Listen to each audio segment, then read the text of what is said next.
Bonjour les amis, alors cette fois-ci on trouve le chapitre 17 de l'évangile de Jean. On va commencer par les versets 1 à 5. Alors, le chapitre 17 correspond à ce qu'on appelle, dans les milieux bien informés, la prière sacerdotale. En fait, ça veut dire quoi? Ça veut dire que c'est une prière que Jésus va faire à son Père, et on verra que son Père n'a pas forcément la même connotation que notre Père. Et il va faire cette prière, en fait, c'est la dernier texte avant le démarrage de la Passion. Donc, bien évidemment, on va retrouver dans cette prière autour de Jésus, eh bien, un certain résumé, voilà, de ce qui s'était passé avant, et je dirais aussi de l'état d'esprit, si on veut bien, de Jésus avant sa Passion. Après avoir ainsi parlé, Jésus leva les yeux au ciel et dit « Père, l'heure est venue. Glorifie ton Fils, afin que ton Fils te glorifie et que, selon le pouvoir sur toute chair que tu lui as donné, il donne la vie éternelle à tous ceux que tu lui as donnés. Or, la vie éternelle, c'est qu'ils te connaissent. Toi, le seul vrai Dieu, et celui que tu as envoyé, Jésus-Christ. Je t'ai glorifié sur la terre, j'ai achevé l'œuvre que tu m'as donnée à faire. Et maintenant, Père, glorifie-moi auprès de toi, de cette gloire que j'avais auprès de toi, avant que le monde fût. Évidemment, c'est du genre. Vous s'accrochez un peu au bastingage, si on ne veut pas considérer que c'est du charabia. Mais vous allez voir, en fait, c'est assez simple. C'est assez simple. Il y a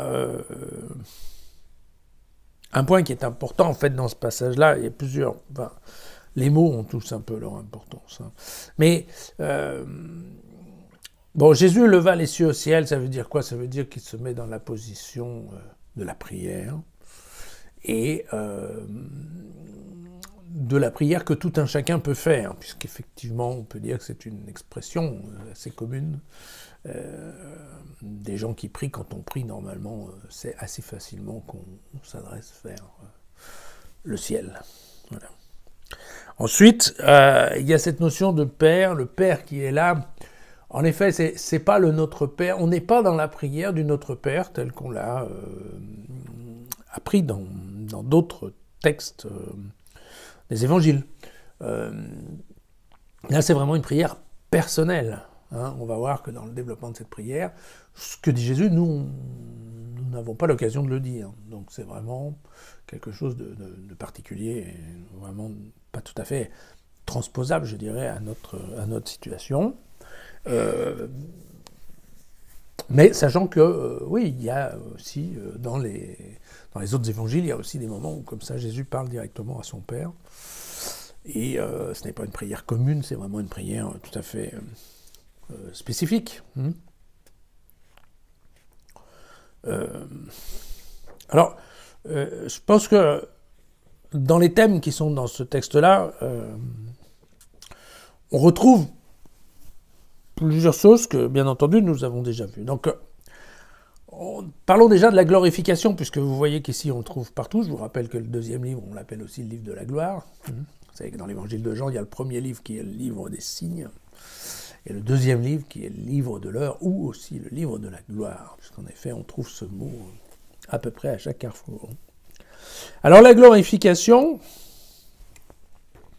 telle qu'elle nous est expliquée ici dans ce texte-là, elle a bien deux côtés. D'un côté, c'est la reconnaissance de l'œuvre du Fils par le Père, la reconnaissance et l'approbation. Oui, effectivement, le fait que c'est bien mon Fils, voilà. D'accord.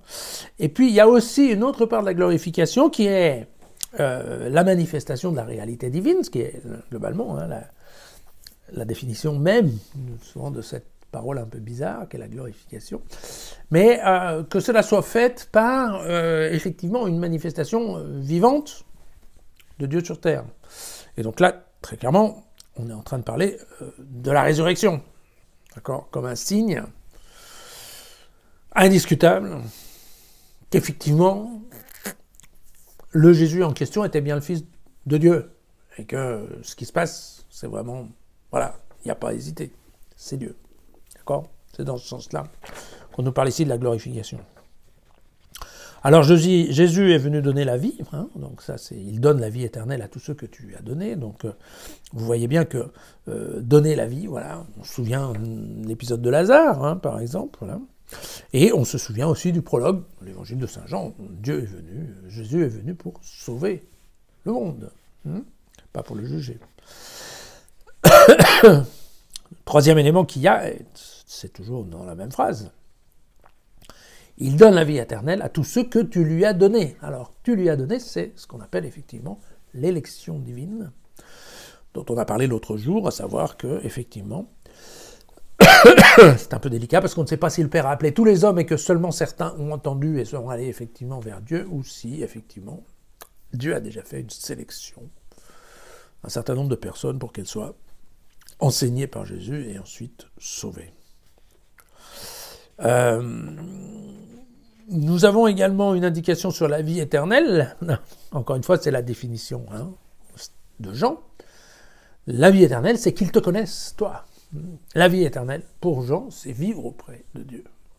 D'accord ? Ce n'est pas une vie post-mortem à durée illimitée. D'accord ? Donc là encore, il faut qu'on révise un peu nos points de vue, je crois.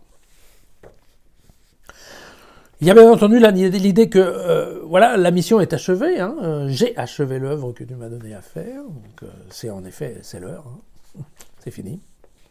Et puis, le dernier sujet qui est intéressant aussi, c'est « Père, glorifie-moi auprès de toi de cette gloire que j'avais auprès de toi avant que le monde ne fût. » Et ça, vous savez, on en avait parlé, c'est l'histoire de la préexistence de Jésus.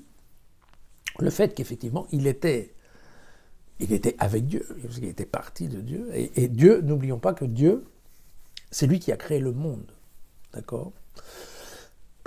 Donc effectivement, Jésus était là avant l'homme.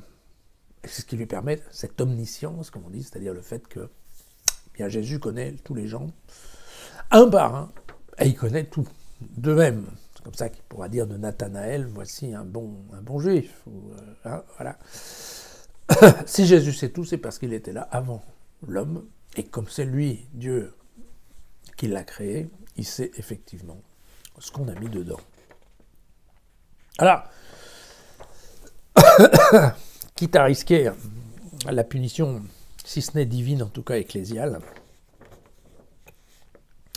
si on essaye de mettre ce texte dans un français actuel, qu'est-ce que ça donnerait ?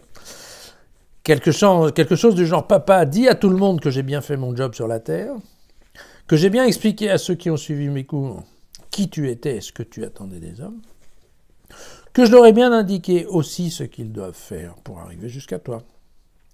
Maintenant, ça suffit.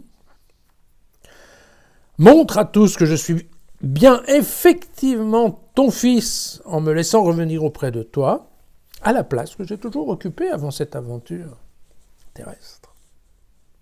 Bref. Bring me back to the sky. À demain.